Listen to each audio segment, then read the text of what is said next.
New novel by New York Times bestseller Dennis Lehane, known for the thrillers Mystic River and Shutter Island, takes us back to his hometown of Boston during one of its most tumultuous moments.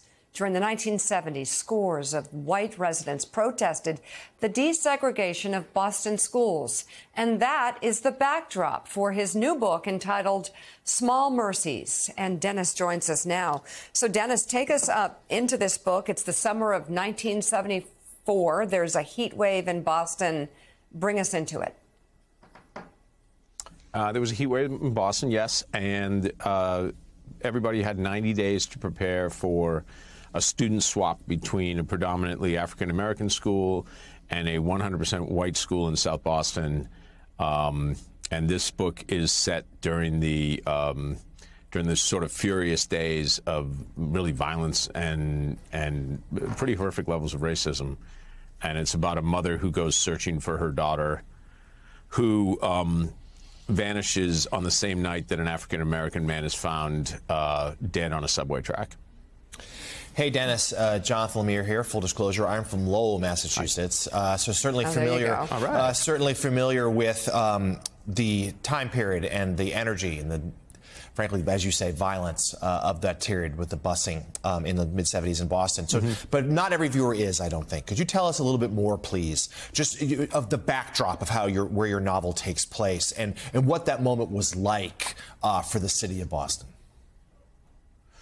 Well, for 9 years, the Boston School Committee had blocked any attempt at desegregation or integration of African-American students in with the white population of the city. So ultimately, a court order came down in a case called Morgan versus Hennigan, and they said, you have 90 days now to comply to what will be forced busing. We will force your children to get on buses and cross the city to go to different schools.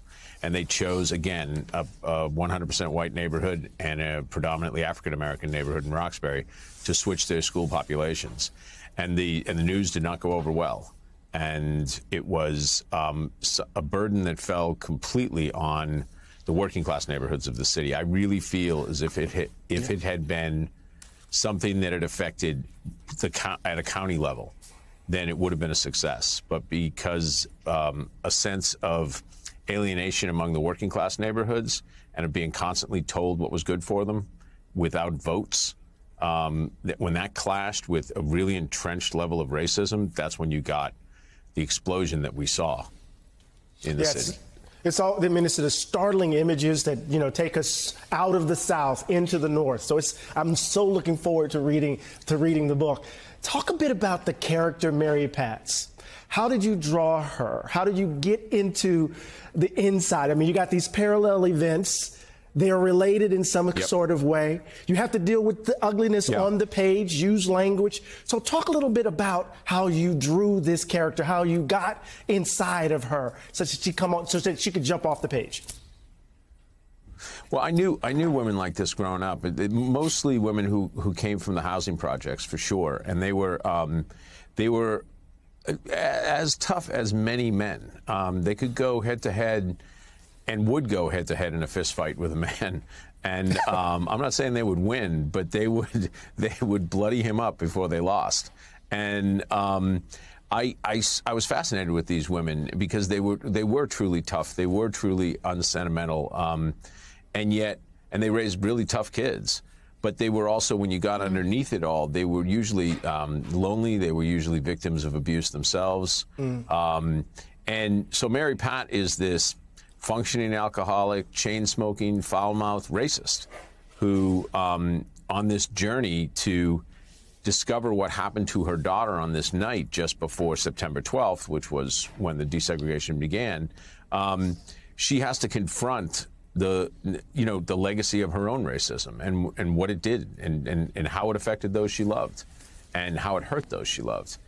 But her other journey, which is to take it all the way straight into the heart of the criminal culture of South Boston at that time, and to be fearless about it, absolutely fearless, I feel was the heroic part of the story. There's two parts of the story. There's the heroic part and there's the not heroic part.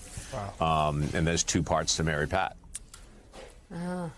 The new novel is entitled Small Mercies. Best-selling author Dennis Lehane, thank you very much for being on the show this morning.